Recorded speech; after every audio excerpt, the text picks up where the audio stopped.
It feels so good to come alive. You can't reach me here. You can't reach me here. Cause I'm on the other side. It's so peaceful here. It's so peaceful here. Yo, mic check.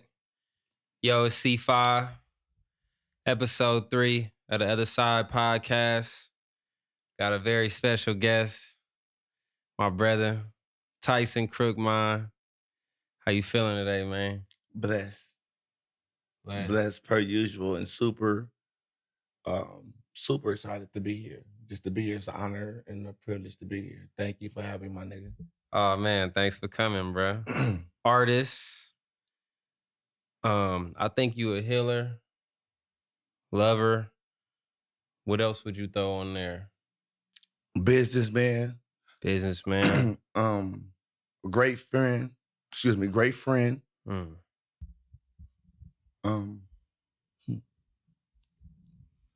Philanthropist, would you say? Philanthropist. Philanthropist. Yeah.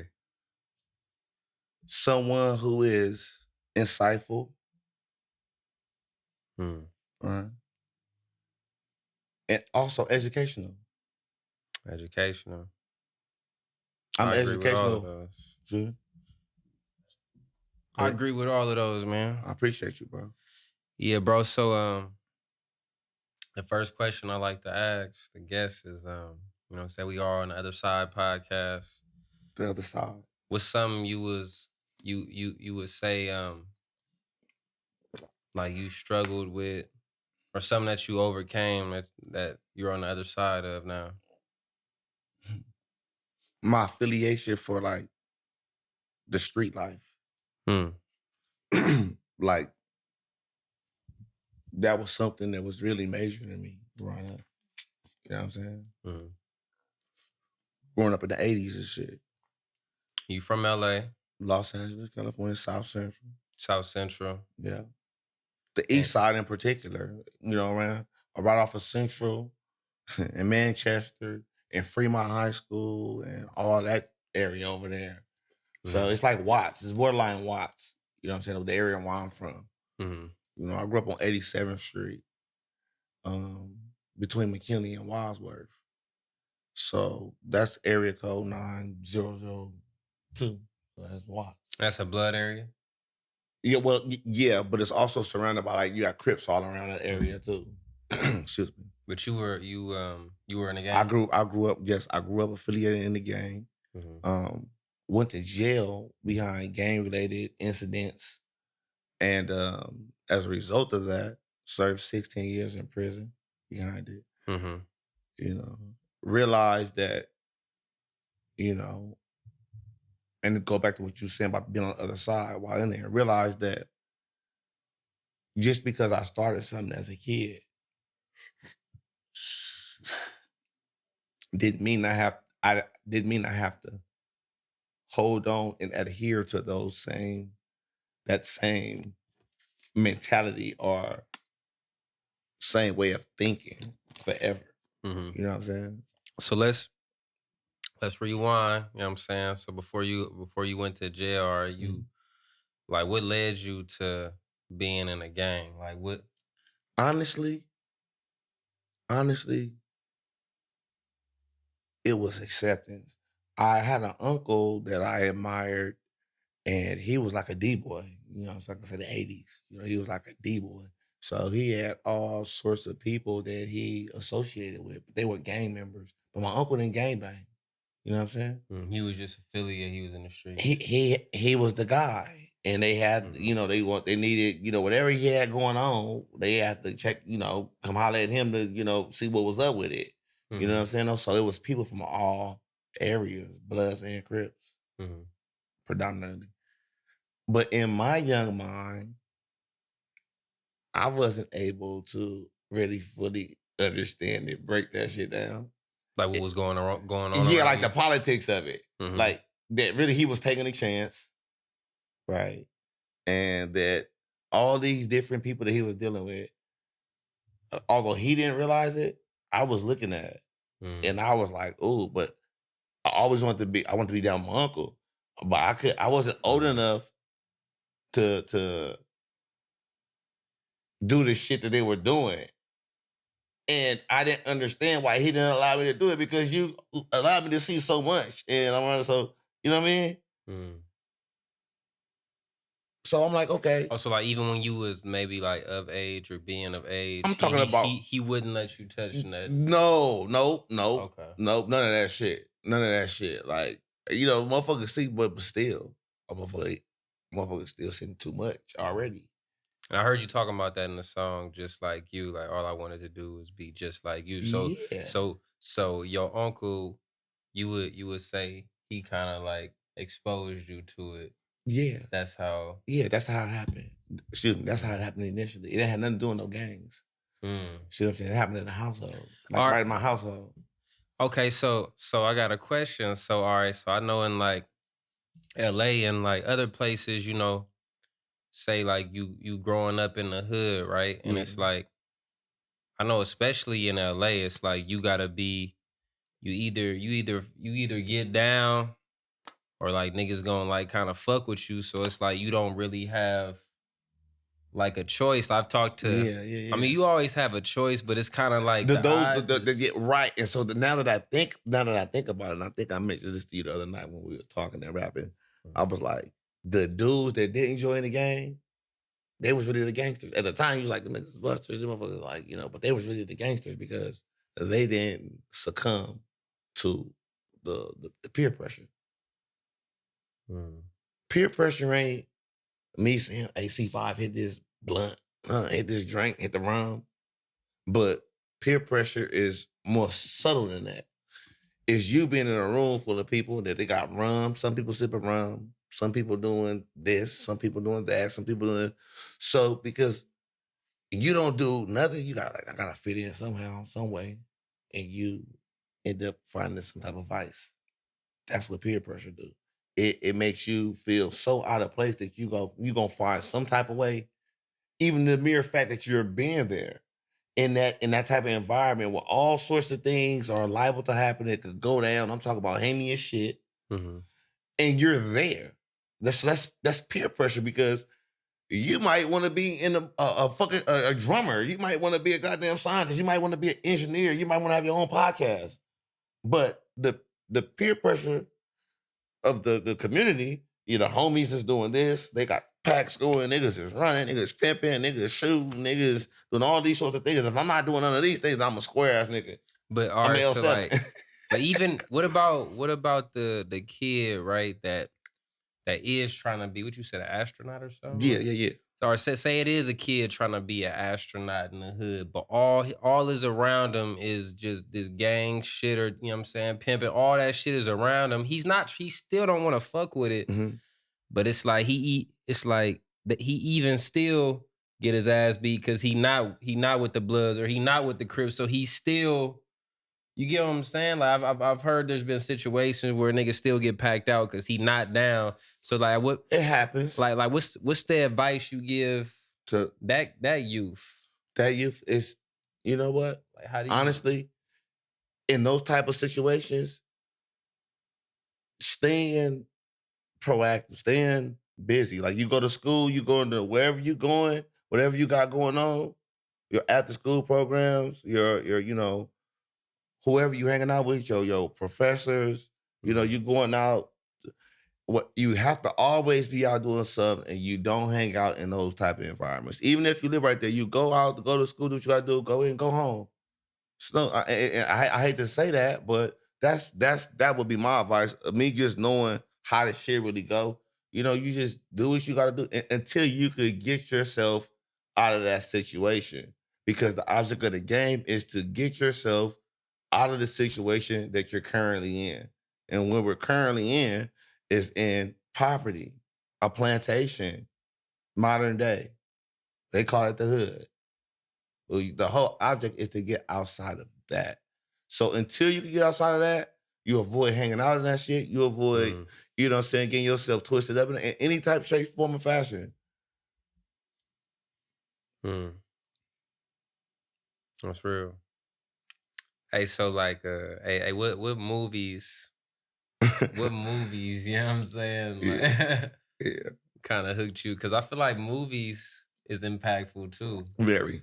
So like a movie that kind of made me want to be a drug dealer or a hustler was Yeah. Paid in Full. Okay. What's a movie that enticed you? They really fuck. Honestly, I don't think it just enticed me. I think it fucked a lot of people up with Colors. Colors. Yeah. For Ice-T. If you haven't saw it, my good peoples, go check it out. You know, a lot of older people that's older than me and my age, they've seen it. Some people younger than me have seen it, but if you haven't seen Colors, go back and check this shit out. And this is a perfect personification and representation of what was going on at that particular point in time. I'm talking about really, really going on. There's no embellishments. They're not lying to you. That's really what was going on. And that movie right there really kind of set the tone for my Pac-Man. Pac-Man, Rocket. You know what I'm saying? High Top. You feel me? I'm talking about it goes on and on and on. Like the shit was like. What about it fucked you up?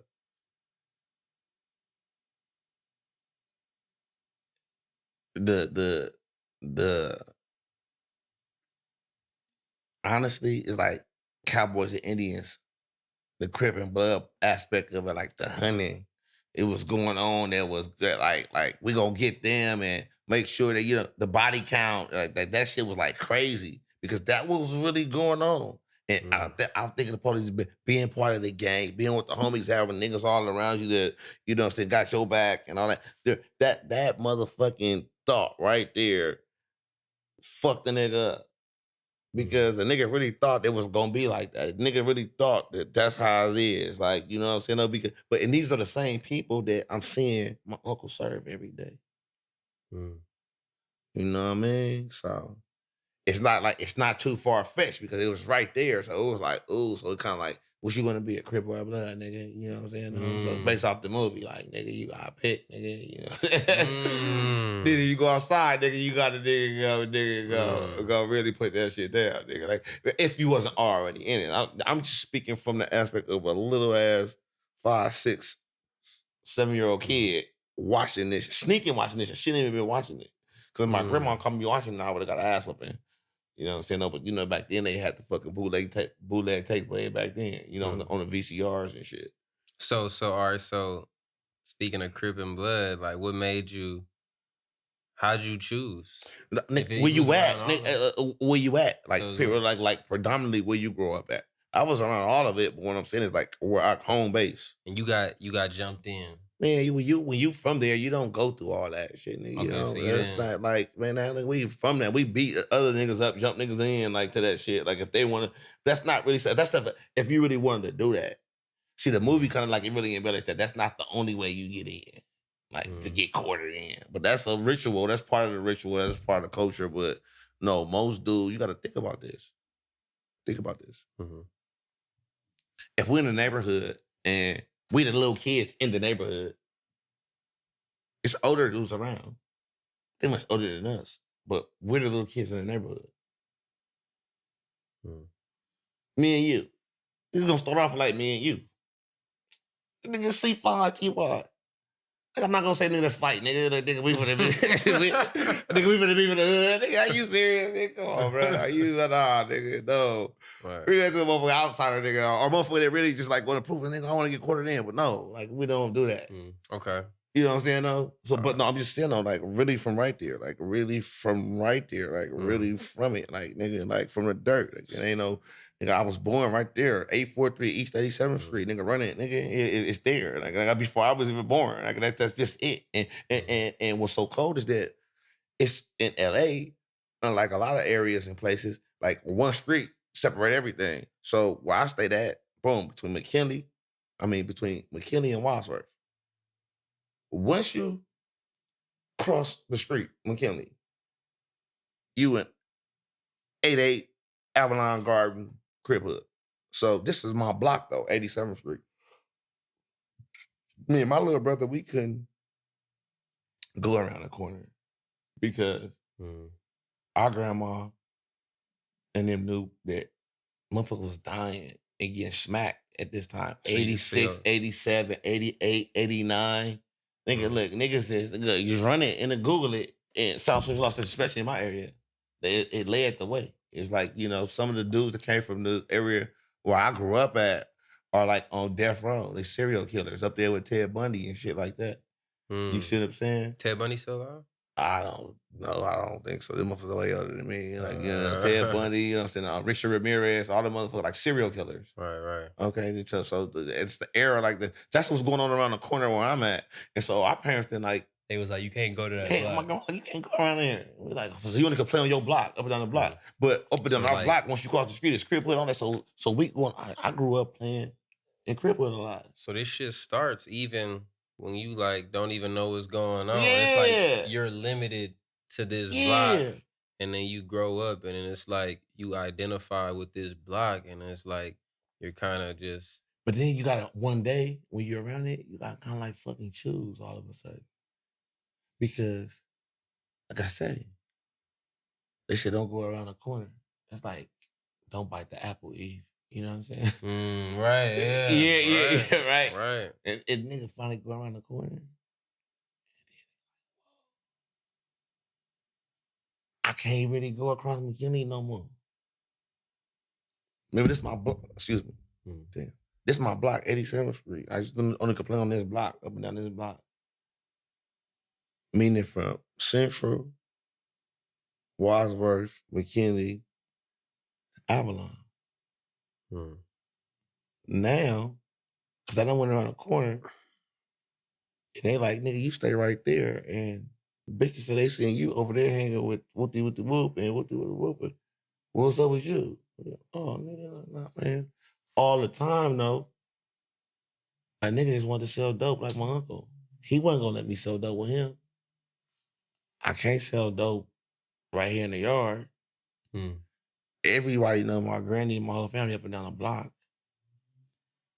I gotta go around the corner if I want to sell. If I want to kind of like get involved with what I know I really want to be involved with, what I see my uncle and them doing, because I see him doing that, and that's how I see him paying the bills, and everybody admiring him and respecting him. So that's what I want to do. So he ain't letting me do it for some weird ass fucking reason. I grew up admiring you, but now you tripping on some weirdo shit. I don't really get you because I'm watching you fuck with niggas every day, all day, and let them interact with me. But then I can't do certain things, and I'm like, what the fuck? But as I got older, I know why. You know, my grandma, he didn't want that kind of, you know, pressure on this, you know, oh, he turned me out and all this shit, but nigga, it's right here in front of me. You know, feel me? So like you was gonna get, like you feel like you was gonna get turned out anyway?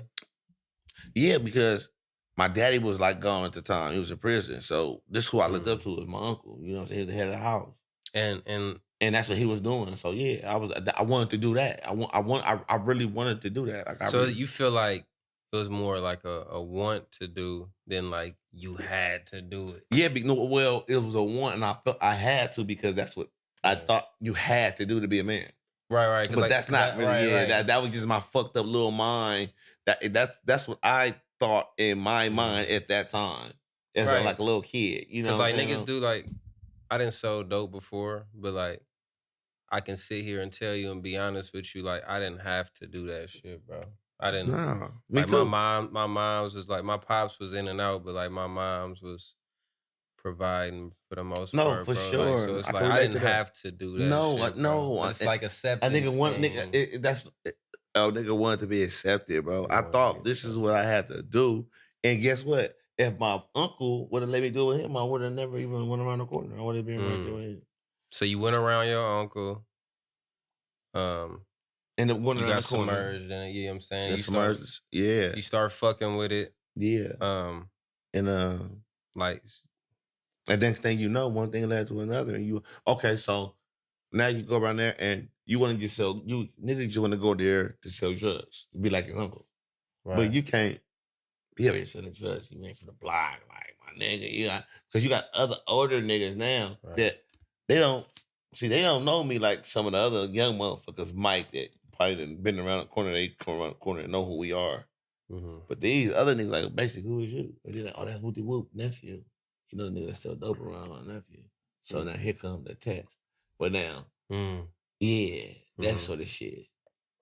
So the name is like a new nigga, but a nigga really from right here. Like, nigga, like right here, nigga. And you just an old nigga that's been in jail all your fucking life, nigga. And you just got out right now when I was happened to come around the corner when I was 13, 14 years old, nigga. You know what I'm saying? Because up until that time, nigga, I was on my block, nigga. All the private schools in that area I went to, nigga. In the same areas in the sky, I could tell you all the old fucking restaurants that was there from the beginning to the end, nigga. All the old neighbors, they all know me. Everybody in the community knows exactly who I am, my family, because we've been right there. They've been right there for years. Right. You know what I mean? So it's like, but now it's like, oh, nigga, you like, so now you getting down with motherfuckers, showing nigga you ain't no bitch. Right. Oh, then, you know, next day, you know, it's, yeah. Niggas says, oh, you ain't never did nothing to nobody. Well, that shit ain't nothing either. Boom. The next day, boom, you in. I'm talking about when I say you in, now you done got yourself into something that you didn't initially want to subscribe to. You just want to do some drugs. Sell some drugs. But you can't just do, because you got your niggas want to, like, you know, in that kind of world, in that mentality. Because, like, once you in that shit, And then what you find out is that once you in it, like, these people that they try to put these pressures on you or lay down these rules, they don't even follow them. Facts. You know what I'm saying?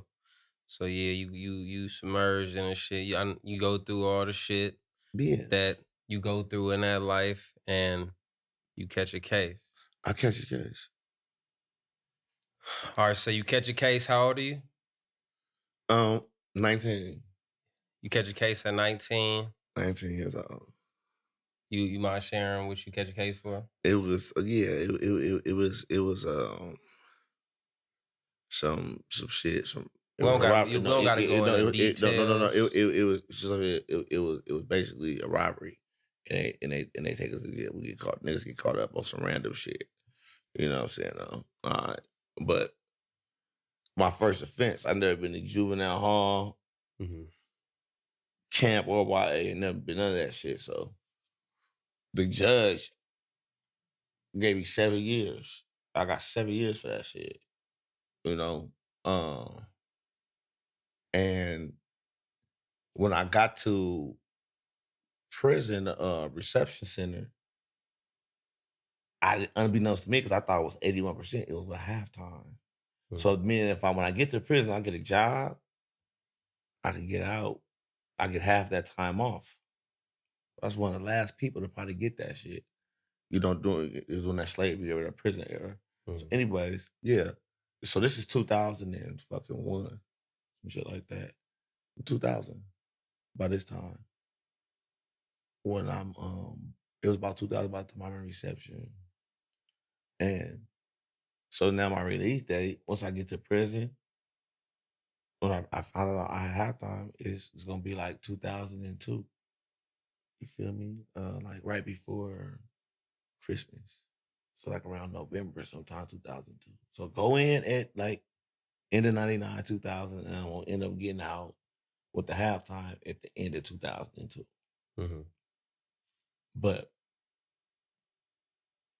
like a year and a half into that bid, they called me back out to court for a murder case that happened in the neighborhood prior to me coming to jail for whatever this little robbery shit.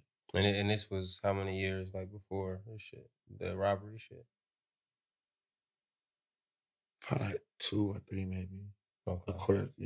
Yeah, like 2 or 3 years.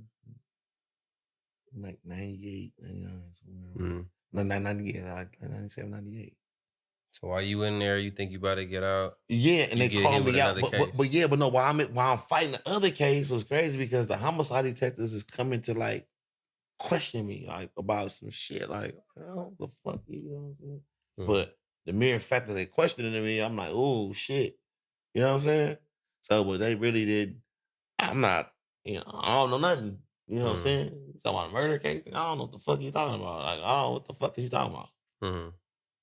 You know? And so now I call my dad while I'm in there. Like, cause my dad is still alive at the time. I say, Pops, these motherfucking police came up here, cause he aware of the fact that I'm in prison, I'm in jail fighting this case because he didn't give me an attorney because you in there for robbery. You tried to rob somebody, motherfucker. You can come out here and clean the backyard and make $100. You know what I'm saying? No, you gotta. I can't. Nah. But then now I'm now he understand. He see what's going on with that. But now I'm calling him and telling him now the homicide detective is going to ask me about some fucking shit that you know what I'm saying. And he like, look, I'm gonna tell you something. The motherfuckers ain't got nothing on you. You ain't did no motherfucking murder. Because if you did a murder, they wouldn't be there talking to you. They'd take you straight to booking front. You already in jail. You know what I'm saying? No, they, yeah, you know. So when he said that, that's what let me know. Okay, like, okay, this is some bullshit. Right. You know, so that's when I was first in there fighting that robbery case. You know what I'm saying? So back to fast forward while I'm in prison, they came and when they came back while I was in prison and questioned me again, like a year later about this shit, and they were like, because now they, you know, they probably got motherfuckers telling and shit. Ain't no probably they did, and they refiled on me while I was in prison, and so they sent me back out to the county jail. You know what I'm saying? And like, you know what I'm saying? That was like 2002. You had to fight a murder case? Yeah, 2002, yeah. And I fought that shit for like 16 months in the LA County Jail. Yeah. Well, Los Angeles County Jail, 2002, on 2004. 2004. It was, niggas was, I mean, dying right there, getting killed. Niggas was rolling it up. In county jail? What the fuck? I mean, to this day, it's still fucked up. But back then, though, you gotta think it was like it was some other type shit. It was some other type shit. I remember you telling me you said you had how many fights in that 16 months, like 32. I got down 30, and I based off the write ups, 32 fights. And I believe it's kind of true because like I show you all my knuckles and all my shit is fucked up, and I used to have to pop like ibuprofen, bro, like every day, nigga. Because your hands was just in pain? It'd be like hurting, like for like fighting. You know what I'm saying? I used to pop ibuprofen a lot. Like anybody that know me know I'm not lying. Like they really know. And I don't really brag about it, I don't talk about it because that shit is scary as fuck. And what's scary, the ibuprofens or just no, just that lifestyle, bro. Being in that kind of environment. Think about this, bro. You're in jail, nigga. You're in the deepest, darkest bowels of the beast of this motherfucking country. You're in real slavery. If you have any understanding of history and you know what went on those slave boats, on the slave ships, the motherfuckers was being brought from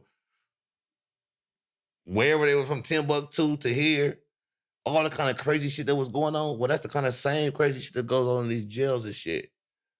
Perverted shit, weird shit, niggas getting beat up, niggas getting taken advantage of. All just so these motherfuckers is thinking that girls, you know, not knocking nobody, but I'm just saying all this type of shit goes on in that type of world. And it's in county. Or are you talking about prison right now? I mean, just prison, period. Like, you know what I'm saying? But the county jail, I'm just saying, you just got like, it's really, they got it there to separate. It's more separated. Excuse me. But I'm just saying, period. It's treacherous. So, and you've been exposed to a lot of different weird like shit it's not normal. That's all I'm saying. It's not normal. That shit don't be normal. You've been exposed to, subjected to that shit. Yeah. And then gotta figure out a way not to get devoured by that shit and not to be consumed by it and become a part of it. That's the cold part about it. Like, you know, and a lot of people don't make it. They succumb to that shit because it's the pressure is so immense to a lot of people. Man, they just succumb, and that's what happens to gangs and shit. People just succumb to that shit. It's the pressure, you know, and it's the same way. Even if it's not a gang, LA is gangs, but in the Bay, you know, niggas still got their blocks. Niggas still got shit. It's gangs. It's just all no Bloods and Crips. Yeah, but it's still niggas still succumb to the man. It's niggas in Fillmore all around, Oakland, West Oakland. Motherfucker, bro, that shit is hectic. It's crazy. It's wicked. You know what I'm saying? But look, it's on the block. It's in that environment. It's on the plantation. It's where all this shit just, you know what I'm saying? It's there. It all start there. It all really start on the What's the shit you say about Harriet Tubman and the plantation? Oh man, this nigga crazy. But no, Harriet Tubman. What I'm saying is like when we all are aware of that story or that particular time in history, right? Or that event, they tell us that Harriet Tubman, or we read that she didn't want to be a slave no more. And she said that she knows she deserved freedom because she would read books and she figured out that she was somebody. So she figured out a way to escape. And she escaped, right? And the only way she came back to the plantation, right, was to help somebody else escape. Right. So what I'm saying is that how we are so put to sleep now in this day and age of society that we do the exact opposite of what Harriet Tubman do. So the hood is the plantation. The first thing that we want to do when we get some money, I don't know, but I know why. But the first thing that we have been led to believe we need to do is build something in the hood. Put the pop-up shop in the hood, the hamburger spot or whatever, right? And then you got to be there at the grand opening. You do all this shit for the hood, right? But the whole object was to escape the hood, Harriet Tubman, right? We were supposed to get away, but then we come back. Think about if Harriet Tubman had the same mentality, y'all, like back then. Think about if she escaped the plantation. Boom, she got hit in the head with the iron, all this shit they told us and all this shit she did. Boom. And then she said, all right, I'm going to go back and get C5. But before I do that, I'm going to go back, I'm going to build me up a motherfucking store, a pop-up shop on the plantation. My business, my nigga, this is my thing. I'm going to build that up on the plantation. This the very shit you're supposed to escape the hood, whatever it is. We think we got to go back and right. post up. Look, no. Look, think about if she would have did this. I stayed down. Look, think about if Harriet Tubman would have had that mentality. Look, I went back to get C5 back, but instead I built something up right there. And then I hung out there. The slave master, like, oh my God, you know what the fuck they gonna do to you? Right. You know what the establishment gonna do to you? You know what the people, the object of the game, what I'm saying is that Harriet Tubman showed us is to get away. And if you do go back to the hood or you do back up back to your community, it's to pull other people away. You don't go back and build there and try to post up there. Nigga, you don't think they're going to devour you. You know what they're going to do to you? Versace don't be at, if you go to any Versace store, Donatella Versace not going to be right there. You go to Tommy Hilfiger store, Tommy Hilfiger not going to be right there. You go to any of these stores, all these popular people that they named after, you go to their establishment, they're not going to be there. Why are we the only people that you got to be there? You got to be in the community. You got to, nigga, what the fuck you think the other motherfucking people that ain't as fortunate as me gonna start thinking when this the same shit they was talking about. Like, nigga, they go look through the peephole and they go see you throwing up salami and having parties and eating. You ain't throwing us none. They gonna figure out a way. First they gonna knock and ask, and then you gonna be like, oh, no. And then they gonna be like, hey, man, we back. And then they fucking, now we trying to peek through the peephole and break the lock is what he said, and get in. And it's the same shit. So nigga gotta, come on, nigga gotta wake up. She showed us the way. She showed us the way. She told us the way. If they ain't told us nothing else, she showed us that you're supposed to get on, and then if you do come back, pull your peoples out of the motherfucking plantation. You don't go back there instead. If she had that mentality. The hood is the plantation, man. Hello, duh. Duh. I mean, like, you know what I'm saying? It's Think about it. It's still meaningful. That's where you started, but are we supposed to finish where we started? No, of course not. Of course not. Especially when you know that it's not good for you. It's not good. It's not healthy. And when you think about it, when I think about it, it's like, what was I going? I'm in college and shit, feeling like I gotta go back to the hood and show niggas, oh, I ain't changed up. I'm like, what was I really? What? Man. It didn't even make no sense. But no, if still we all, bro, go through that. Like Want to that be acceptance. That acceptance. It all we want to be accepted. And know what that come from? Know what that come from, too? An inadequate upbringing in the house between the mom and dad. You know what I'm saying? So to have somebody from a young age teach us who we are. Like, nigga, like, no, we had a dad, like, really, like, this not knocking our folks. Right, because due to circumstances, they did the best they could. Right. And they didn't have, this is not just no accidental shit. this ain't no accidental shit though. That the homes were broken up and the man was emasculated, and especially the black man, the man of color was emasculated and painted out to be nothing. A big lip dummy, gangbanger, rapper, basketball player dummy. Mm-hmm. You know what I'm saying? Like that's like that you grow up thinking like it's a certain way because of, and it ain't really like that. But it starts right there.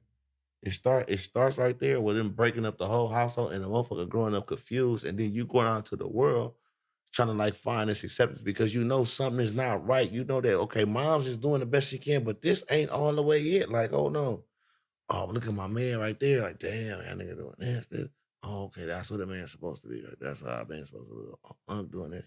Oh, because my mom them, and they look up to him. They like, he buying presents and doing this shit. So that's how I'm supposed to do. This is what I'm supposed to do. And then next thing you know, you thinking that's the way. And that really ain't even your way.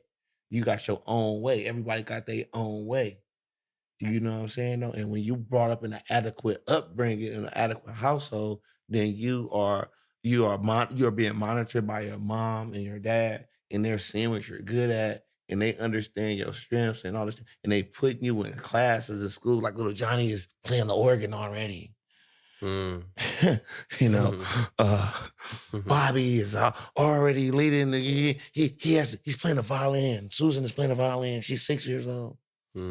Matthew he's the lead tumbler in his gymnastics team.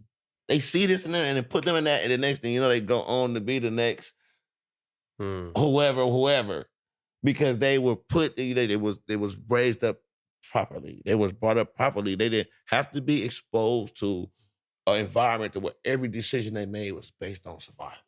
Survival, and that brings me to I'm living wild. That's the only way I know how to survive. So like, wild. That's a I got pulled that. What song was that again? That's the song called "Living Wild." Living Wild, yeah. So yeah. So I'm living wild. That's the only way I know how to survive. So it's like you feel like you ain't really have no choice. No, yeah. Because look, people say I'm living foul, but that's the only way I know how to survive on these wicked streets. And people say I'm living wild, but that's the only way we know how to survive. Yeah, straight up. Because automatically, anybody that's a law-abiding citizen, that's paying taxes, that's doing like no crime, they're gonna automatically consider that living wild.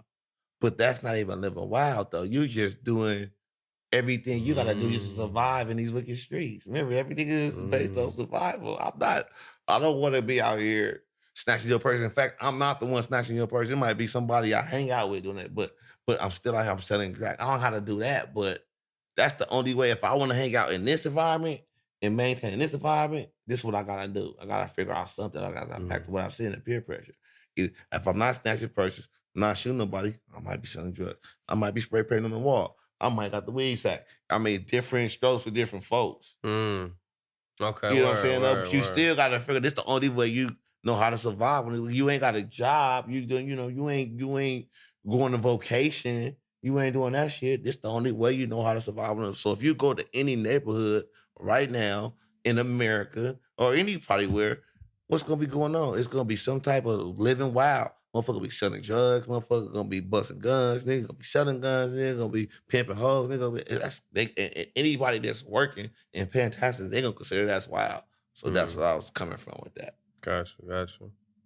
So all right. So you on trial for this murder? Let's get back to that. You on trial for this murder? And I didn't even go to trial for the murder. I ended up taking the deal after 16 months of fighting it because I had fun.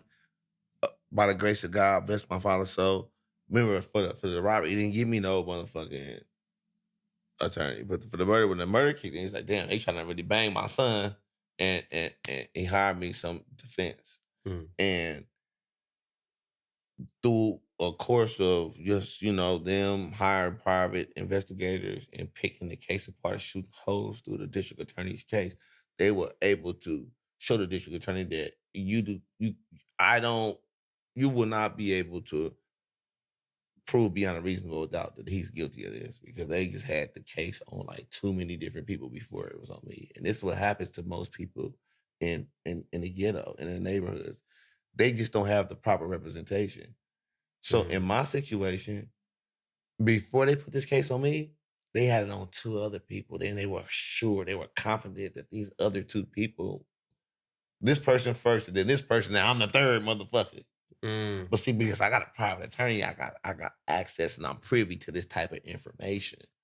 When you don't have this type of access to They can representation, do they what they could want. do what the fuck they want. Like, with Ply said, you give me him, we give me them, and I'll swap him out. And, they do that shit. They make a deal. You give us him, and you take him, and we make a deal for him. That's what they do to niggas all day long because now you like a piece of property. You a slave now. So you took the deal. So they shot the hole through the case and they end up coming with 15 years. Ran concurrent, meaning that whatever time I was already doing, they're going to add that time on too. And like kind of give you credit for that. So give me 15 years. So I already have been in there a year and a half before they called me out there. And I was in there for 16 months. So that's almost like 3 years. And okay, so you got to give us, end up doing, I took that deal in 2003 and I ended up getting out in 2015. So you did? November 2015, right before thing. Yeah, I did every bit of 15 years and 10 months, 12 months. So 11 months. about 16 years? 16 years. So. And we ain't counting counting jail time, none of that shit. Yeah, so 16 years, For man. sure. I can't even imagine what you went through in there. How do you heal from that? Like, do you feel like you've healed from the things that you experienced you know what, though? in jail? And I seen some online. It was Mike Tyson. He was talking like somebody was talking. He's like he did 3 years in prison. He said that's the most peaceful time in his life, right? Well, I kind of felt him on that, but not so much to say it was peaceful for me. However, because 16 years straight, nonstop, it wasn't always like that. However, once about 8, 9 years into that, I began to realize because I've been reading books, I've been working out, I've been my system is clean. It ain't got alcohol and they be drinking all day, every day. And, because the shit is there. You know what I'm saying? All the shit that's on the streets is in there, except, cars and motherfucking, clubs and shit. Everything else is in there. You know what I'm saying? You name it, it's there, baby. Yeah, so it's all in that motherfucker. And niggas be hanging out. Like, if you see some of these pictures online, nigga, it be multiple niggas in one cell. Like, I was on I was maximum security level 4, so I wasn't in the dorm. Like, you see all these niggas in the dorm on a video online. No, I was just like 2-man cell. But that's like, you have dudes that would sneak in the other cells and they all be hanging out in there. So it's like clubbing in that motherfucker too. However, your question was, I was saying like, so after so long, I began to realize through reading books and training my mind, working out, meditating and shit, that you know what? I'm really in a great position. Because Malcolm X, I read his biography, he said next to going to a university or a college, that prison was the best place for a person to find his or herself because of the solitude. You know what I'm saying? He said the government pays people, they have people that they pay to sit in think tanks to dictate the way of the world. And you could turn your actual prison cell into a think tank. So you healed by way of what, like reading books, or meditating, working out, and eating differently. I actually, even under those, I was fortunate enough to be able to say, you know what, I don't want to go to the shower hall and eat the food that they're providing. So I would have my folks send me like chicken and tuna. At the time, like I thought that was really healthy for me and in that particular environment. So chicken, tuna, I didn't eat none of the red meat and none of that shit. I would just eat the chicken and tuna, turkey, and seafood. That's what I would. My own shit for breakfast. I had like 50 boxes. Anybody know me know this shit. 50, 100 boxes of Quaker oatmeal, like the 6-pack, 12-pack, the variety packs. I would just eat that with peanut butter. You know what I'm saying? I would get fruit. I had homies that worked out. work in the like main kitchen. Cause I was in it for a long time. So you get familiar with people no matter where you go, especially when you already looking for certain shit. Like me, my mind is like I think a lot different. I'm an individual. I'm unique. So I don't think like nobody else. I connected with my homies that was doing that. I would get fresh bell peppers and onions and cook. And then I had other homies that know was real creative, could take soda cans and turn them motherfuckers into like pans and light a milk carton on your kitchen on your toilet seat because it's stainless steel, and so they go and hold the plate over that and put the food over there and fry it. So I want my homies fry. I would move homies to the cell that doing a cook, do it, and I pay them and I package them. That's how I survived. And so all that helped me. You transform or metamorphosize into a butterfly. I was able to find myself. And what was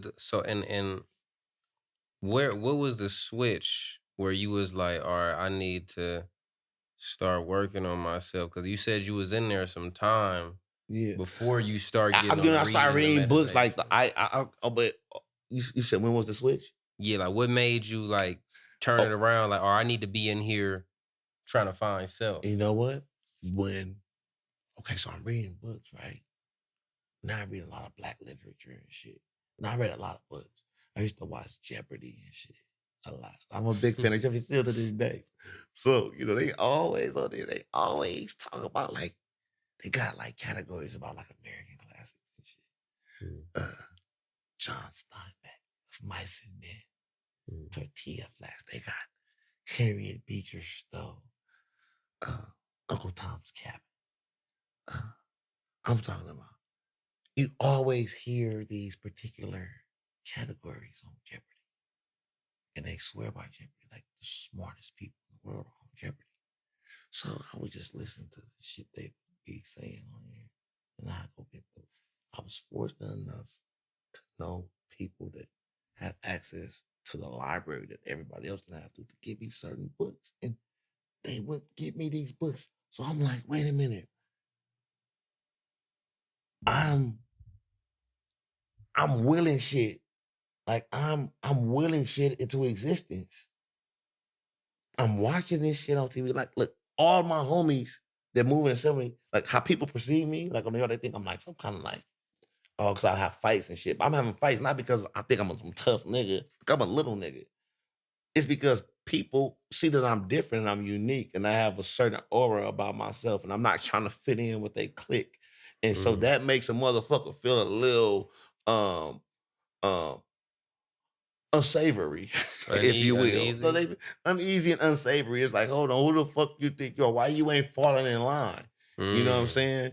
What make you, and this, we've been trained, once again, this is psychosis we've been put up under and we've been trained to think like this, you know what I'm saying? No, because this is the shit we supposed to salute uniqueness and individuality, all these different things. You know what I'm saying? You're C5, bro. If you was like fucking somebody else, like, that you wouldn't be special. If you were exactly like somebody else, you wouldn't be special. You can remind the motherfucker of somebody else, like, that's okay, that's one thing, but you can't be exactly like that. That's not, no, now who the fuck are you, nigga? You that means you're cheating off. That's equivalent. You know what that's equivalent to? Cheating off some nigga test in school, nigga. That ain't you. That ain't your grade, nigga. So nigga, it's like, I'm gonna go home. Don't go home and tell your mama, nigga, like, I passed and all this shit. And nigga, you didn't pass, nigga. That was somebody else's shit, nigga. Straight up. And know what? In life, we cheat ourselves a lot in life. And because I used to do that, I used to sneak and cheat on niggas' tests and all this shit. And it's not because I'm no dummy. Not because I'm no dummy. A nigga was just lazy. And I knew that shit didn't mean nothing to a nigga. I swear to God, it really didn't mean, that shit really didn't mean nothing to us, because everything that meant something to us, we gravitated toward that shit and we soaked it up, bro. And it's still to this day. So being in there and going through all those things, it allowed my mind to open up and say, you know what? Wait a minute. Hey, I'm saying, like, I'm somebody. Like, nigga, I'm somebody. And the mere fact that I'm watching Jeopardy and I'm thinking, and because know what I told myself?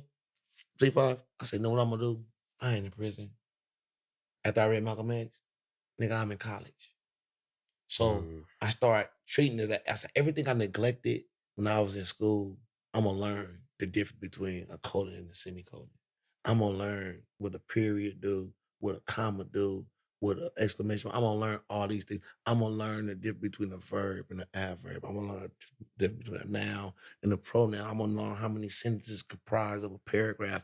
All these things that I took advantage of as a youth because I thought that didn't mean nothing. I'm gonna do it now because I see that shit probably it really do mean something that is actually adding substance to myself. I don't have no cars or none of this shit like that in here that could speak for me when I'm writing to girls or nothing like that to, gain some type of companionship or, pen pal. So I gotta use my mind. I gotta develop, I gotta have some substance within myself. And thanks to all the OGs that told me that, because other than that, I would have just thought that I was a fucking gangbanger or some type of motherfucker that was just supposed to be going through these hard times.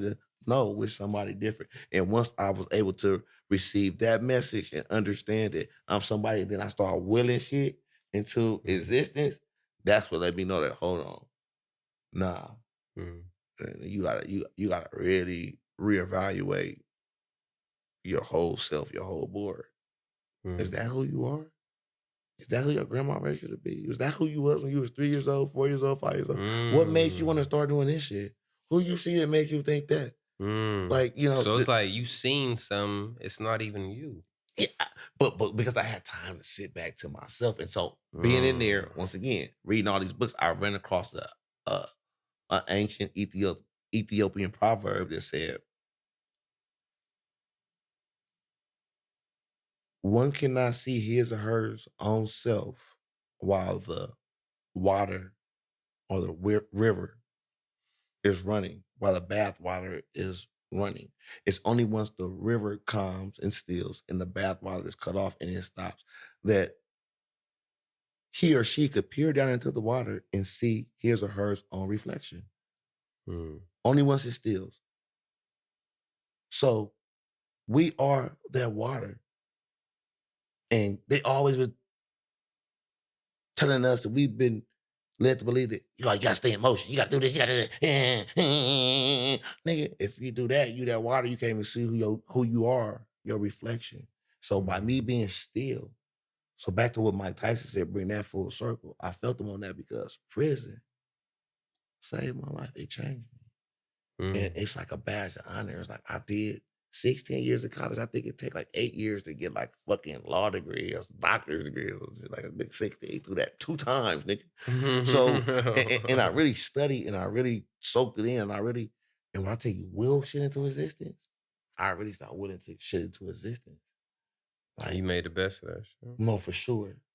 Right. And that's what changed the motherfucker right there. That's what did it. And I just transferred that to out here. You know what I'm saying? And at times I slip up and fuck up and like, damn. But I realized, oh, no what? Nigga, you done fell into the conformity out, nigga. Wait. The universe will slap a nigga up, wake a nigga up, like, oh shit, let me get back on my path. Yeah, so I got a question for you. Up, so you had told me that you got caught up because some niggas had snitched on you, right? Yeah. How'd you feel? Or how you feel about them, like them folks that told on you now and got you? They technically the reason why you had to do 16 years. Like how you feel about them? Like have you healed from? Have you forgave them, or you know what I'm saying? How you go about that? Well, yeah, I'm glad that's a beautiful question. That's a beautiful question. I love that. I'm gonna let that just take your time. I want to just take a deep breath and take that in because that's a very beautiful question, and I think it should have been asked. How I feel about those individuals. I'm gonna be totally honest with you. They cut the cameras off. Nah, not for real. I'm just fucking with y'all. Right? Nah. Honestly, I wouldn't hang out with those people. I wouldn't like go to no parties, do events with them. But I just look at them as like lessons. Honestly, like that was supposed to happen. I've actually seen some of look.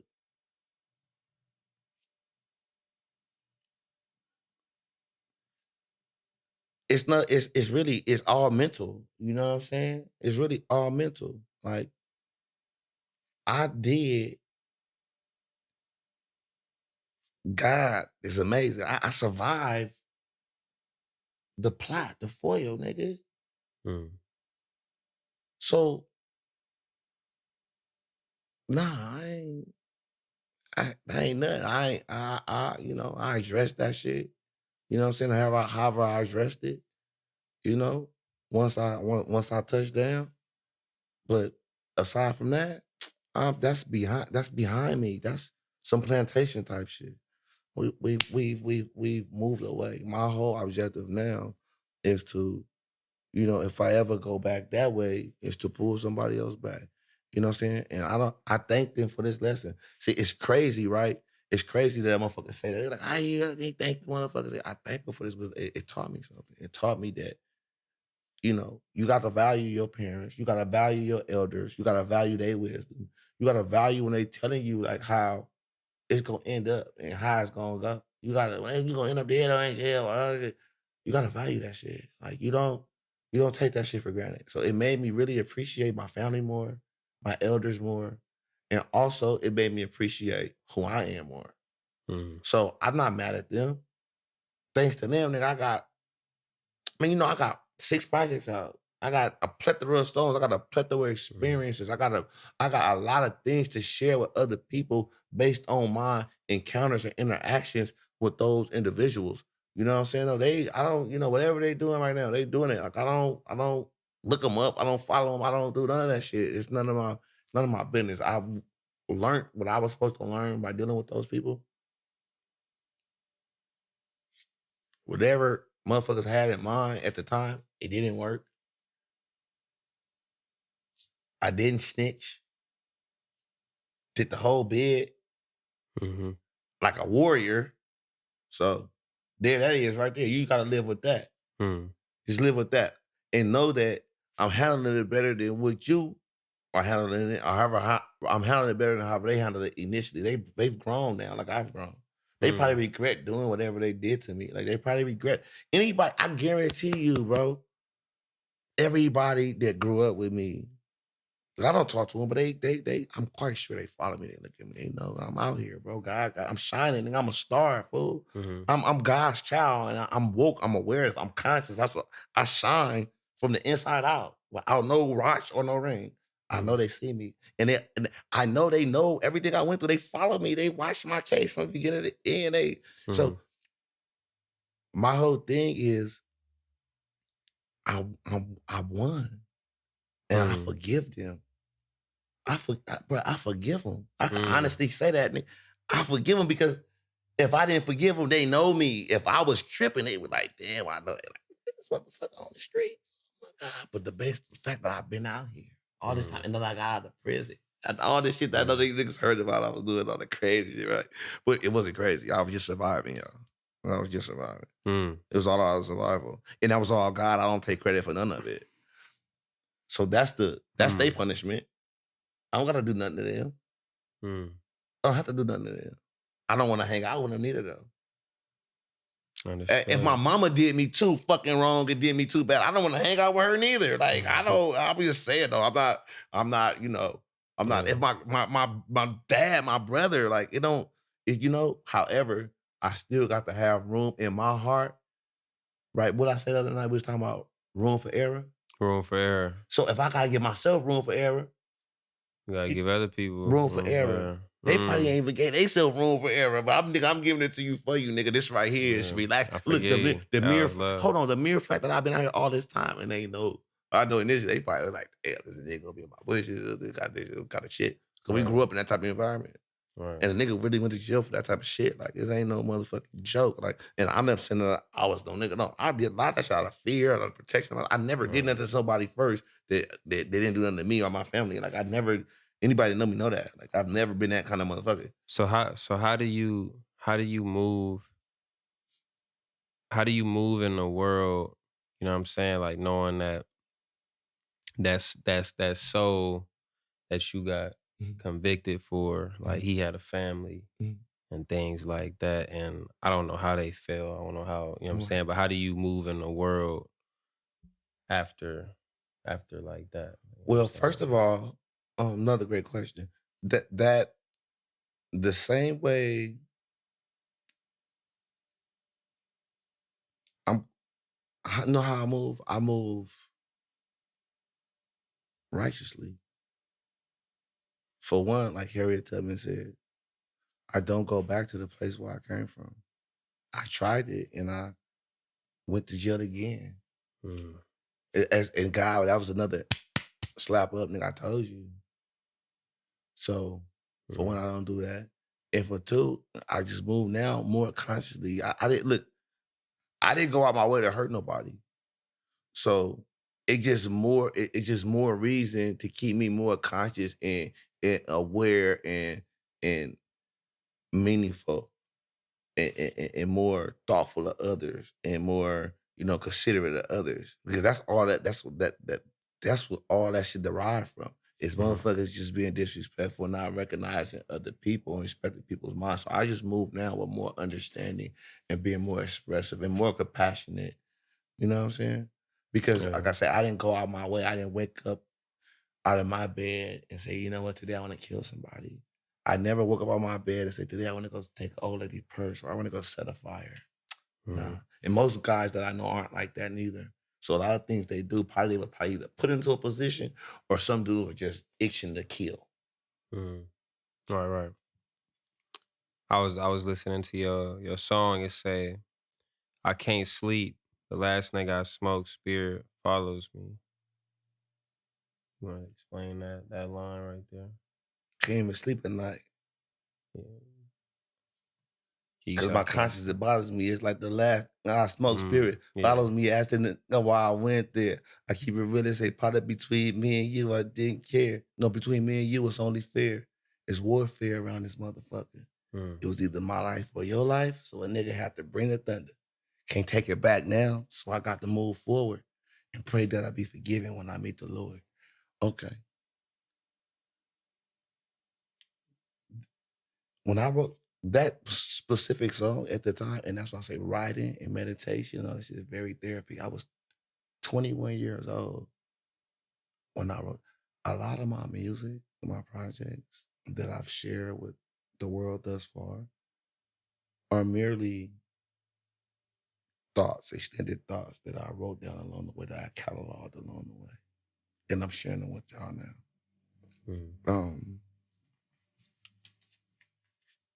At the time, at that particular moment, that's me really just not, I can't sleep.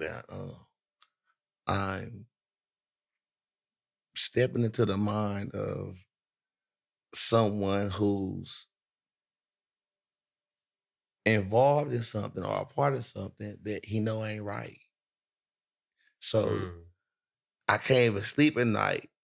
You know why? It's not my conscience. Guess who my conscience was? My grandma, my uncles. Why you doing that shit? You fucking around them niggas, man. You're gonna end up dead. And so now, what I'm doing is I'm just bringing all these different emotions and thoughts to the forefront and letting the listener know that can't even sleep at night because my conscience, it bothers me. It's like the last day gospel. The spirit follows me. You rationalizing now why you've done these things. You see what I'm saying though?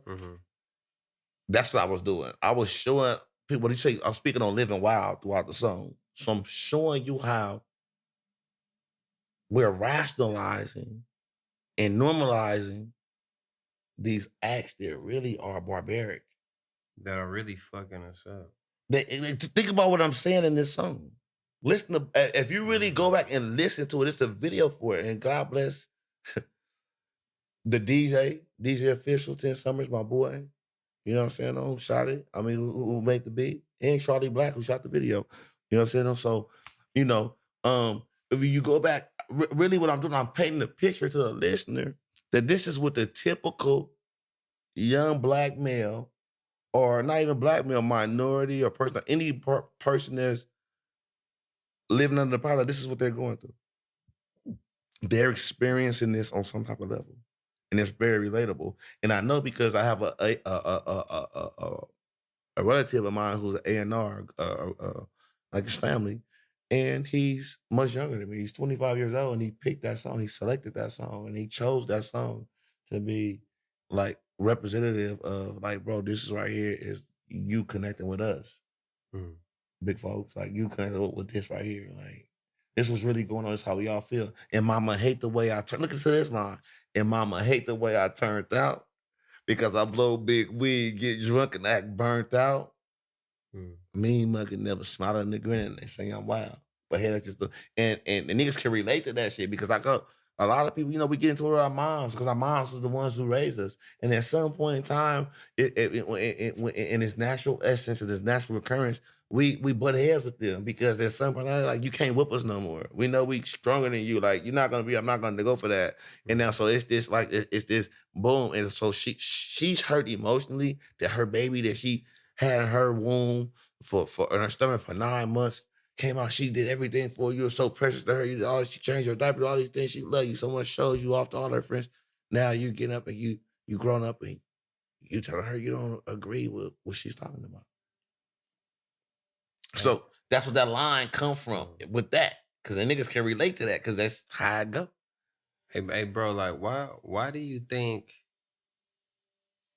like the youth or, you know what I'm saying, just like our neighborhood and the hood, why do you think they glorify murder? Like if you got a body, you're looked up to. You're like God. Because you kill somebody. That's why do you think that's the case? It's psychological conditioning. You know what I'm saying? No, it ain't even niggas' faults. You know what I'm saying? You know, to a certain point it is, but it ain't even niggas' faults. Like niggas don't even know what kind of trick bag they've been put into since birth. That they mamas was put into. And like motherfuckers that had such a disdain for self-worth or for a lack of sense of self. So that's where it comes from, bro. You know, motherfuckers not loving themselves and really they don't even know who they are. So they don't know who they are, but like where does that come into play where it's like killing somebody is the answer? No, because guess what? If you don't give a fuck about yourself, think about this, bro. Think about this. If I don't love me, I don't like my situation. I'm bomb fucking up, fight fucking hard. I probably, who knows? I had it bad, you know. But who knows? I hate my situation. Friends got this shit on. Don't give a fuck about me, so it's easy for me to find a reason not to give a fuck about you. But if I had, once again, an adequate upbringing in childhood, and I value myself, little Johnny's, what I say, pianist, little Susie, play the violin. If I could value myself already, then I could value C5. He's podcast. Or C5, he's vegan guy, or whoever, Johnny, whatever, however you want to put it. This guy is, he's Wiener Schnitzel. I can value everybody because I value me. So I see the value in Wiener Schnitzel. I see the value in the farmer's market. I see the value in this nigga, this issue, right? Start with a sense of self. But if somebody could rock me to sleep and make me believe that I'm nobody and I hate to the point where I hate myself, it's easy for me to shoot you, nigga. It's easy for me to disrespect you or lie to you, bro. It's easy for me to break your heart because I don't give a fuck. I don't give a fuck about nothing. I don't care about nothing. You know what I'm saying? This is what I'm going through, so you should go through it too, motherfucker. So what they say, hurt people. And so that's where that comes from. It's self-hatred, bro. That's what make a motherfucker go out. It's self-hatred. Because you know what? Like, even though, but now check this out. It's either that or self-defense. So like how does it and how does it make you feel when you see like a youth, you know what I'm saying? Because I know you could feel it, like Yeah. they look up to you because of what your jacket say, you know what I'm saying? What your records say, and they, you know what I'm saying? They But you know what glorify though? it. Like, how does that make you It make me feel? feel great. You know why? Because now I get the ability to do something with them, share something with them that wasn't shared with me. It's like, you hear that? You hear how I rap that shit? That shit hard. Don't lie, barred up, my nigga. I swerved on that shit. Yeah, nigga. But it ain't about that. You know them niggas snitched on me, fool. But I look. No. Oh, nigga, fuck them niggas. No. You gonna come on with me to the studio, right? You know, that's what we gonna do. I'm just letting you know. So you better not go shooting no shit around them motherfuckers that don't know shit like that, nigga. That's a trap, fool. I ain't knocking them, nigga. I'm telling you, nigga, don't do that shit. So that's my gift. Going through all that shit, it made me feel good. So it's like they get lured in and think they feel the joy in the coat. Like, I'm around that nigga. Like, nigga come over here, nigga talk about Malcolm X, and nigga talk about plot, nigga. Then we meditate, nigga, we on some other. But guess what though? In such a cool way to where now, my other motherfuckers get mad at them. Like, oh, you hanging out with that nigga, you think you that nigga. They try to convince them that they shouldn't fuck with me. But we know what though? If you let a motherfucker trick you out your position, I have to learn since I've been out. Because what happens is, I end up fucking with some niggas. You know, niggas, I'll help them, you know, whatever. And then some other motherfuckers like, damn, you don't even fuck with me. Some niggas that probably know me. It's my age or older. You don't even fuck with me. Like, try to get in the ear. Like, oh, you don't fuck with that nigga. That nigga, you know what I'm saying? That nigga killed his own homie and all this shit. You know, shit like that. Like, don't tell them the circumstances. Like, you know what I'm saying? I'm like trying to poison that nigga vibe. So, if they weak, they falter to that. And it's like, damn, my nigga. Like Harriet Tubman came back to get you, nigga, and you missed your ride, nigga. And you stuck on the plantation, and guess what? They see me. I'm on the podcast, nigga. For C5. Oh, they see me. Oh, they know. Oh, they know. Like, they see me, nigga. Like, I'm right here. And they right, and they still right there, my nigga. But they like, damn, man, that nigga, he told me that was Harriet. He came back, she came back, and I fucked up. That's it. And they know, you know, so yeah, bro. It make me feel good. That shit make me feel good, man. That's what it's there for. That's look, we supposed to be sharing our experiences with one another, C5. Because our experiences could probably prevent somebody else from making the same decisions. That I'm not gonna even call it a mistake. It's a decisions. It's all decisions. Because all of it is learning blocks if it don't kill you. It's just a learning block. If it don't kill you, my nigga, or if it ain't crack and it don't steal your mind and you don't lose your mind. All right. So sorry. So flip the coin. What about the folks who see you and be like, oh, what? He did that? Or he went to jail for that? Oh, like.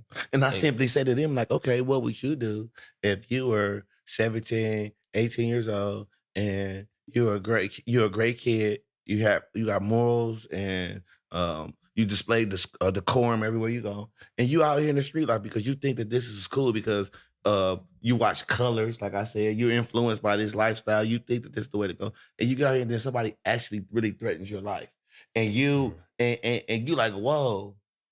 What if they still like? What if they like? They can't even understand. Okay, well, well, guess what? Only thing I can say to them is that no one's perfect, and in the Bible, what does it say? Before you remove the speck in your brother's eye, remove the log in your own.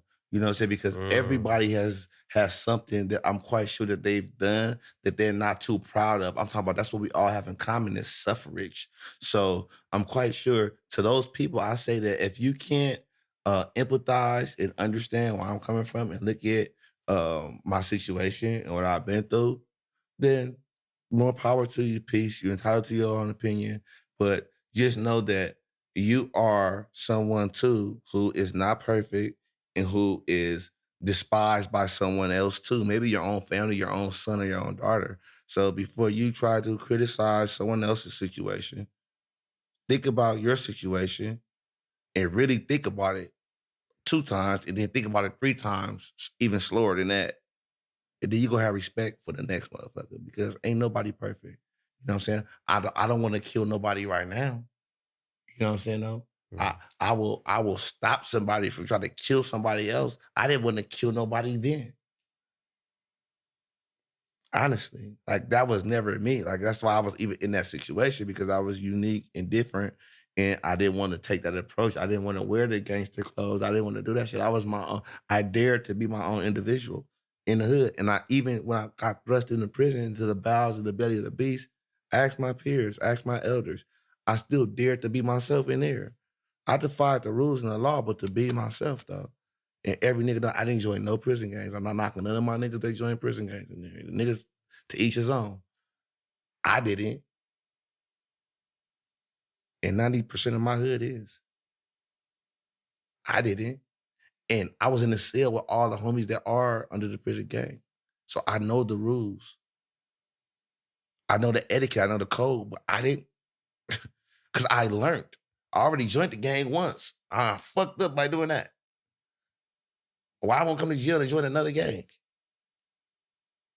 You're supposed to be there to learn. We're supposed to be here to grow. Not go backwards. Grow, but not go backwards. That is the whole object of the game. So if I started in fucking South Central LA or Los Angeles, California, Beverly Hills, or Fillmore, or fucking Frisco, or Oakland, or so wherever these points, my whole objective is to get away from that, to grow from that. Harriet Tubman. Because ain't none of us Elon Musk, nigga. Ain't none of us got that kind of... So your whole objective is to get away. We ain't no different from her. We weren't born with no silver spoons in our mouth. So your whole objective is to get away from that from which we already came. My daddy came from Shreveport, Louisiana, to Los Angeles. He died in Los Angeles, California. To him, that was like going to Hollywood. He died in Baldwin Hills, California. That was his upgrade. I'm his offspring. I was born here. So this is my Shreveport.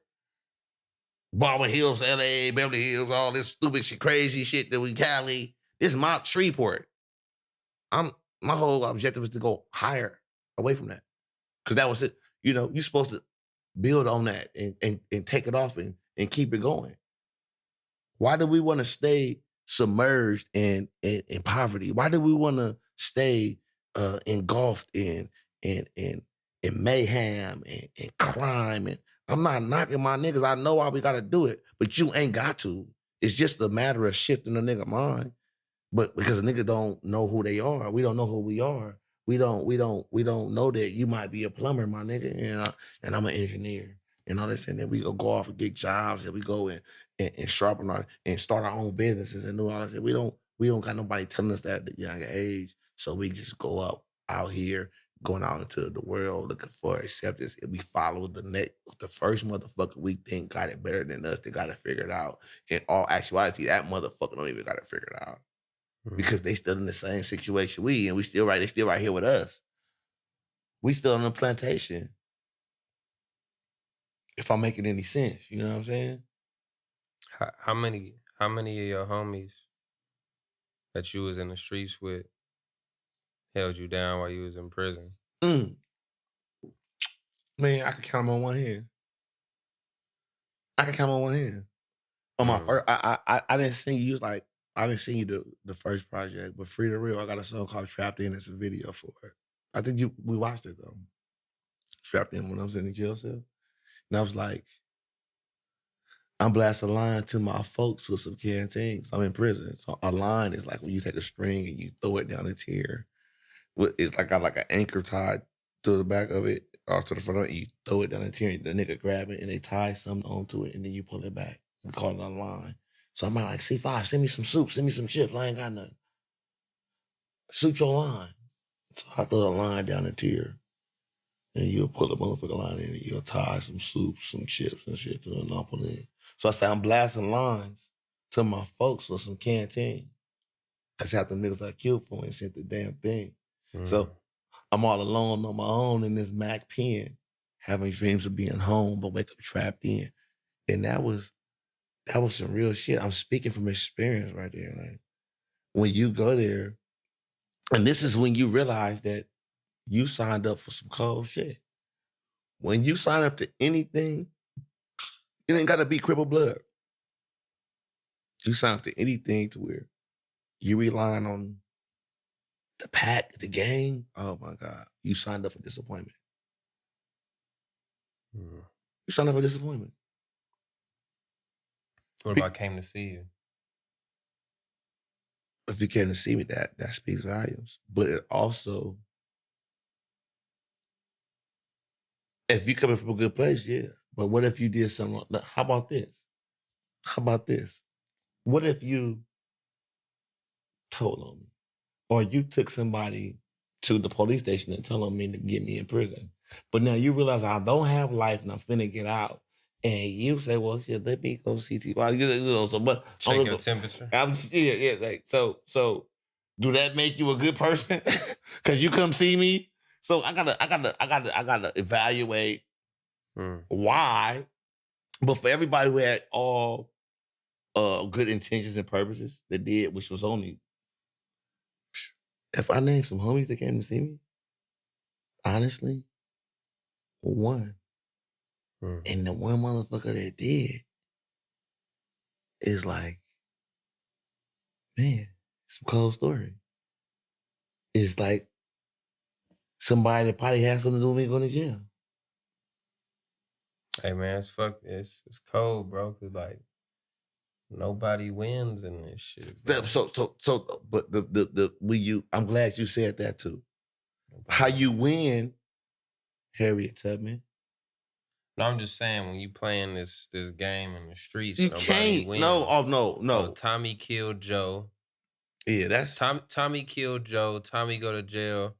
Joe kids don't got no father, so now Joe kids gravitate to the streets.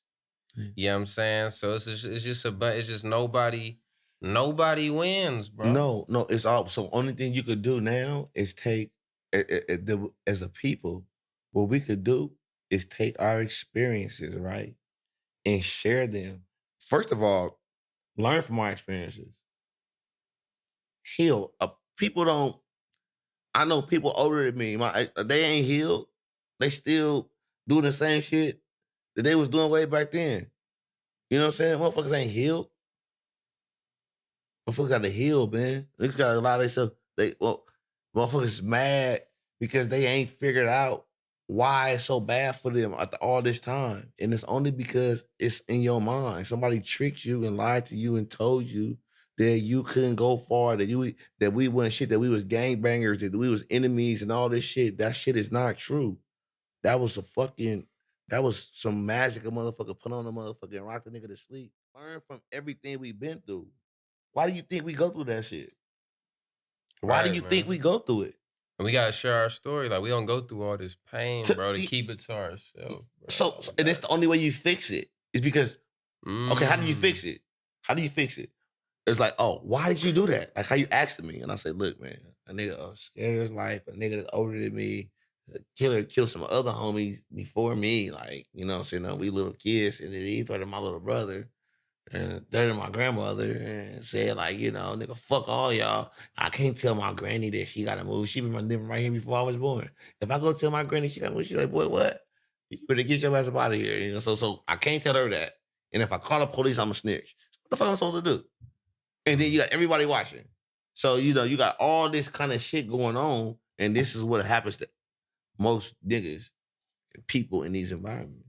It be stupid shit, silly shit, simple shit that happens on the plantation because motherfuckers is reckless, ain't got no guidance. Everybody's looking for a leader. Everybody's looking for a way. Everybody's looking for, you know what I'm saying? Motherfuckers looking for that happiness they know they're supposed to have. That's why they out searching for it because they're not getting it at home. So once you understand that the shit we learned out here and the shit that we went through was not normal, you understand like, oh, okay, I can see why something else I ran across. An abnormal reaction to an abnormal situation is perfectly normal. an abnormal reaction to an abnormal situation is perfectly normal. Those are abnormal situations. We don't want to get up. We shouldn't want to get up every day looking to kill people or hunt for food, or that's abnormal. Because we both could testify and agree that we got friends that we know they don't have to do that. So why should we have to do that? That's abnormal. Because we got friends that normally eat, normally go to the store, normally got shoes on, normally don't have to worry about, this kind of shit over here, that want to go and jump into that shit. So that should be abnormal, bro. And so when you are confronted with an abnormal situation, you're going to react abnormally. First thing is like, see, if I were you like that, I've been knowing that nigga all my life, man. That nigga, man, T.Y. ain't like that, man. That nigga, good nigga. See, if I gonna come to court for T.Y. and be like, I know that nigga.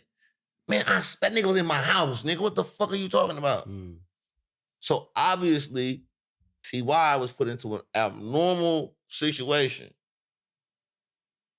Nigga had an abnormal reaction. That shit is abnormal, bro, because it ain't normal to hurt your own people. It ain't normal to slight your own people, to trick your own people, to lie to your own people, to deceive your own people. It ain't that's not normal. Have you my processing? Yeah. And I just got this. I got two more questions.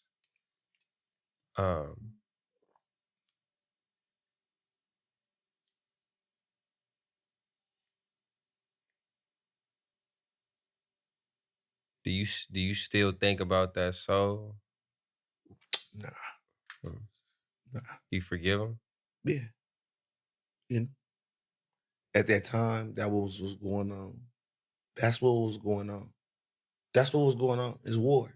Listen to the lyrics in the song. It was fucking war. Do you ask the fucking nigga that been in the fucking Navy or the Army, do he think about the motherfuckers he smoked? Or that he had to, along the way, to survive?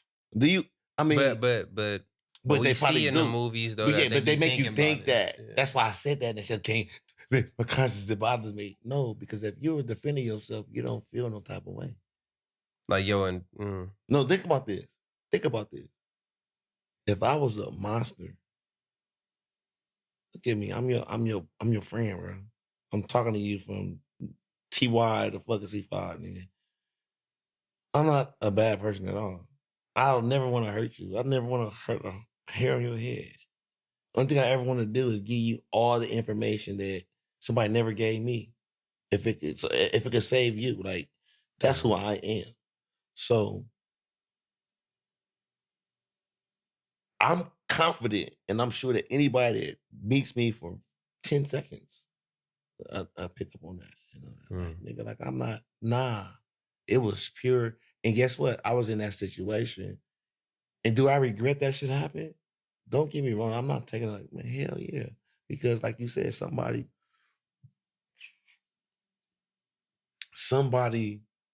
was heavily impacted by that. Families, multiple people, right? I seen the dude auntie when I came home. The people that, like, one of the people that told on me and shit. I went to the party in the hood. I was like tripping. Went over there and I seen his auntie. They testified on me and shit. I seen like, oh, yo, kill my nephew. I was like, yo, you remember me.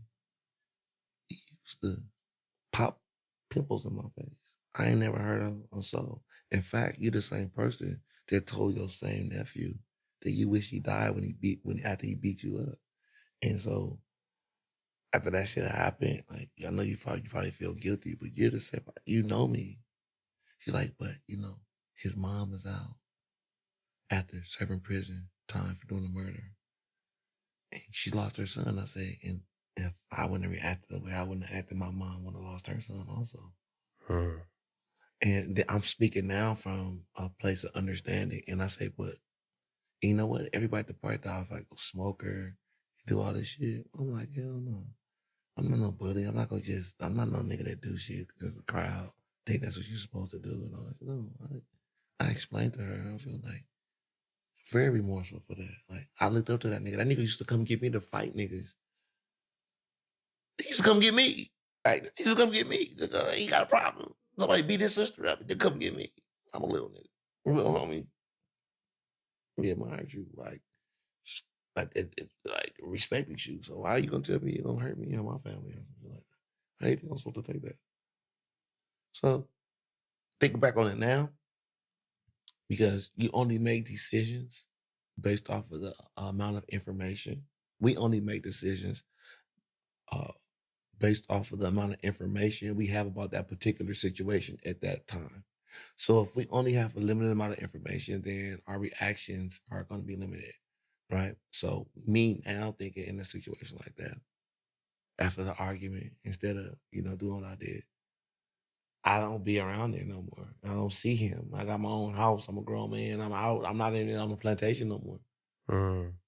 Time heals all wounds, and what I'm saying, no, but when you're there and you're in a moment and you're young and you're a teenager and your frontal lobes have yet to connect, because they don't connect until you're 25 years old. And your frontal lobes have to do with you making decisions between right and wrong.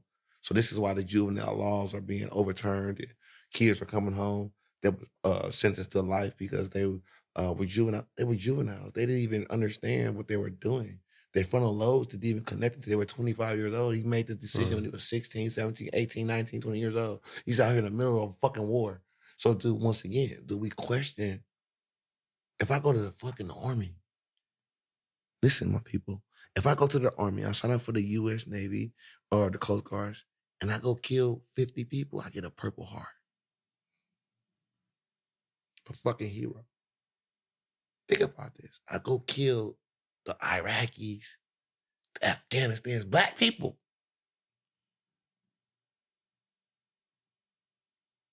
And come back and make it, nigga, I get a Purple Heart.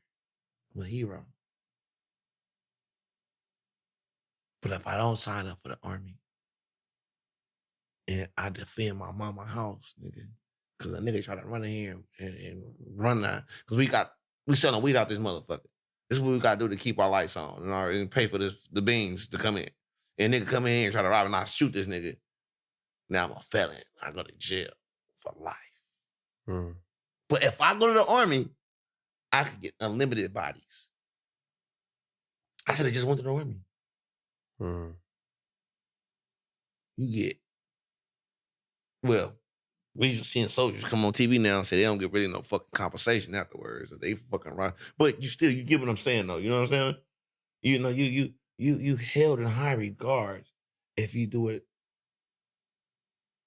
for the cause. Right. But if you do it for yourself, nigga, you're a criminal.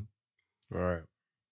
And that's an abnormal reaction to an abnormal situation. Because normally we wouldn't have to get up in the morning and think about, damn, because I put on these blue sweatpants, so I got to worry about a nigga ask me where I'm from today.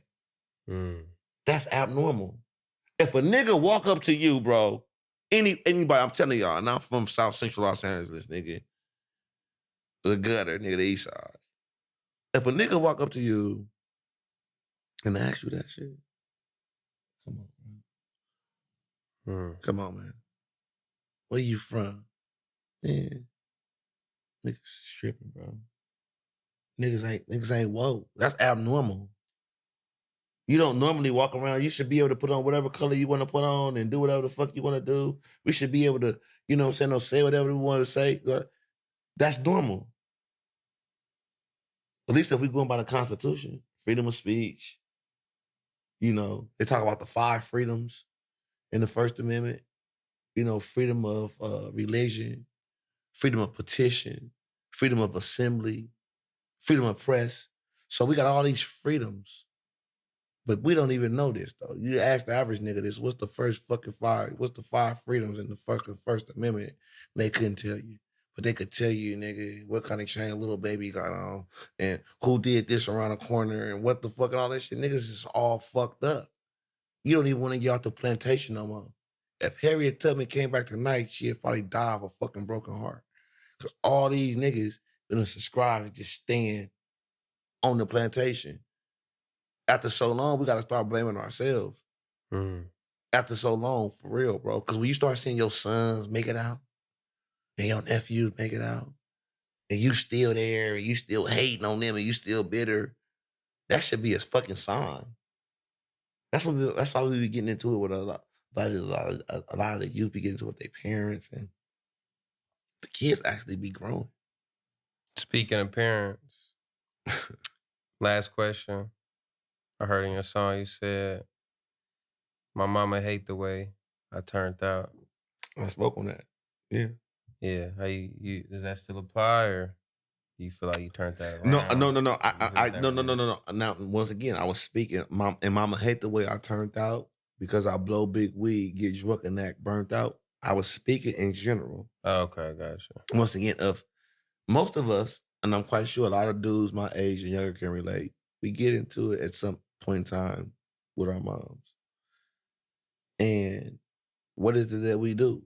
What is it that they criticize the most? Oh, you smoking them drugs, and you doing this, and you Pants sagging. Yeah, pants sagging. And mama, I'll be just speaking in general.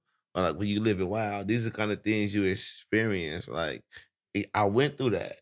I went through that. And my mom, I love my mom. I love her. However, I know there's plenty of things that she's not happy that she had to go through as a result of dealing with me. Courts. She had to come to court for me as a kid all the time.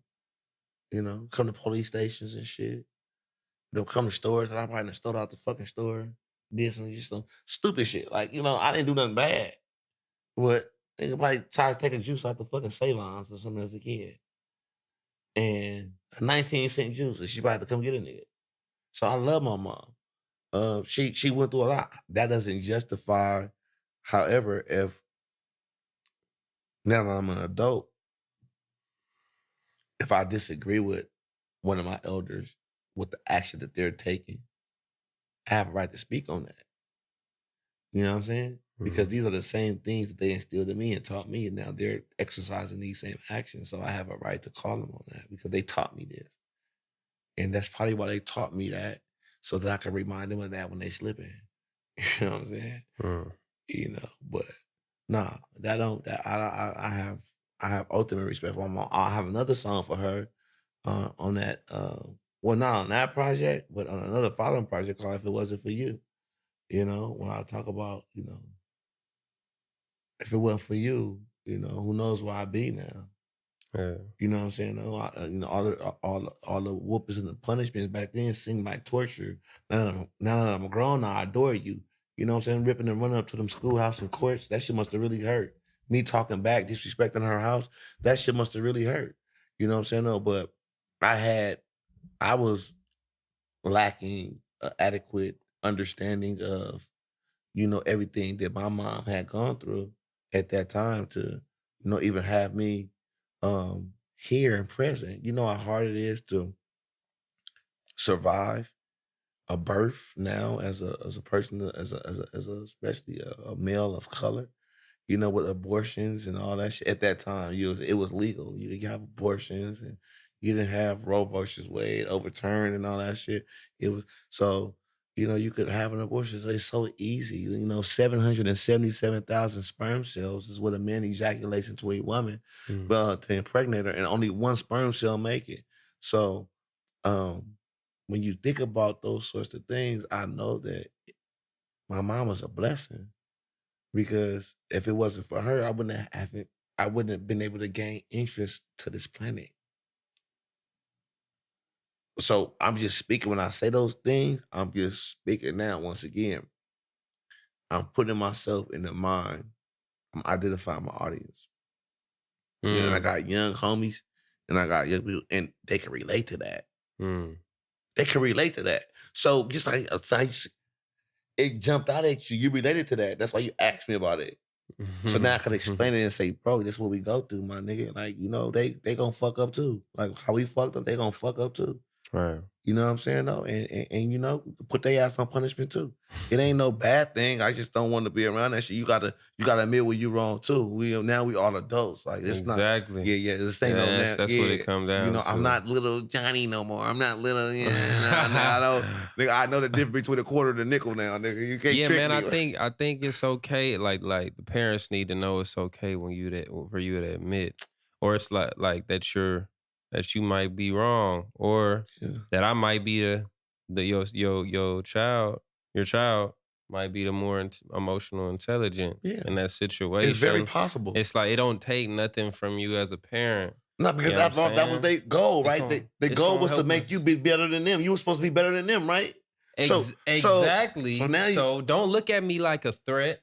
Don't look at it like a threat because I'm up here maybe now and you know what I'm saying? It's 360. Or I have a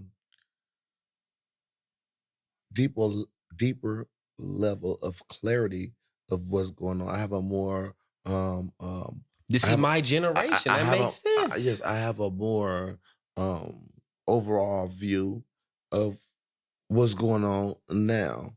And you should be happy of that because this is what you put me in position. If it wasn't for you, then I wouldn't be able to be here now. I could help you understand what's going on now, and you could help me better understand then, and we could come together, and that's to make everything whole. But people become intimidated by your growth, and they see it. They see you doing things that they never even imagined doing, and that right there in itself could be scary, especially if a person isn't like I say, firm within themselves and have their own sense of self.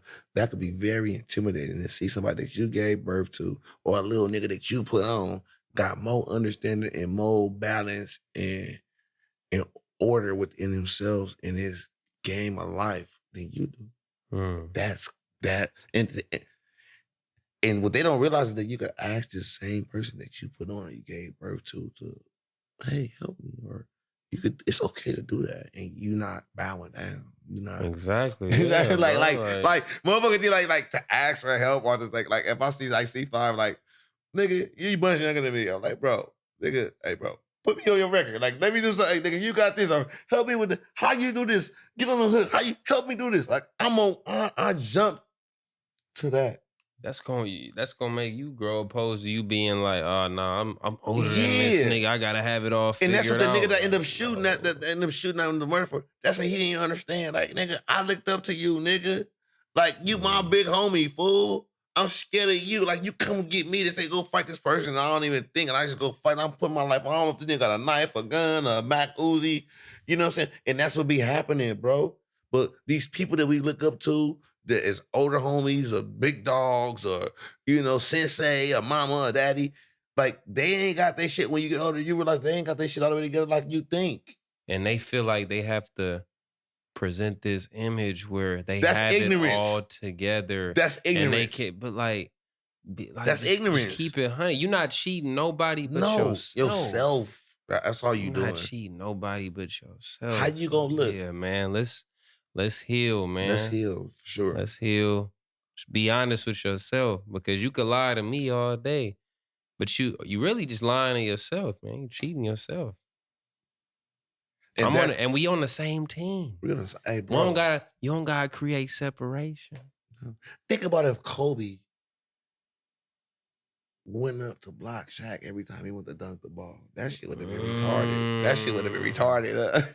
Oh. Think about that. That would have been some retarded shit, right? But and that's kind of what it is. That's what we on the same team, bro. If motherfuckers enjoy it though, people, believe it or not, outside of us or the family, they sit back and they see that shit. Look at them motherfuckers. So you got people within the community that do that, then you got other people outside of our community that do that. So they know right how to come in and give you opportunities, if I put you on and make you. But I'm not gonna pull you away from the plantation, let you stay around there. What you think gonna do to you? Here you come back, you escape the plantation, but you come back and you build up a taco stand at the plantation. You still standing around. Nigga, they go devour your ass, nigga. Hey, my nigga, man, I'm proud of you, bro. I'm glad we connected, bro. The universe brought us together, bro. And yeah, man. See y'all on the other side. And absolutely, man. Thank you for having me, bro. Thank you for even acknowledging a nigga. You know what I'm saying, though? Where a lot of our problems start at is that we don't acknowledge one another. So niggas start doing other things to get your attention. Instead of just acknowledging nigga on the humble shit. Like, the niggas you shorty want to be acknowledged. You don't People really, just want to be seen, bro. and That's people, what you I don't, realized, bro. you don't realize how much motherfuckers be watching you and know you, and then they walk up on you, and then you be like, oh, I ain't got time. That hurt. This motherfucker might be watching you for 13 weeks or 15 years, and then that hurt. Like, so you didn't acknowledge that person, bro. And that's almost like unhuman, like. That's why I make an effort now to like acknowledge my brothers people, and sisters. bro. You know what I'm saying? But you guess what though? Anybody. But when you don't want to interact with people, when you don't want to give in to what another motherfucker expect out of you based off of their expectations of you, don't make you wrong. I 100%. might not feel like answering my phone right now. I might not, I ain't got over what you did to me yet. Like, I don't, no. I got a right to go through and feel. And process. All this shit, so I don't have to agree with everything. Yeah, I agree. I'm a fan person. I'm fan friendly with all these things. But sometimes when you say no, or you don't want to do, they gotta respect that because they don't know what you're going through because you are not a fucking robot. 100% that's self-love. We're gonna leave it at that, Hello. man. The other side. The other side, Tyson Crookmind, C5.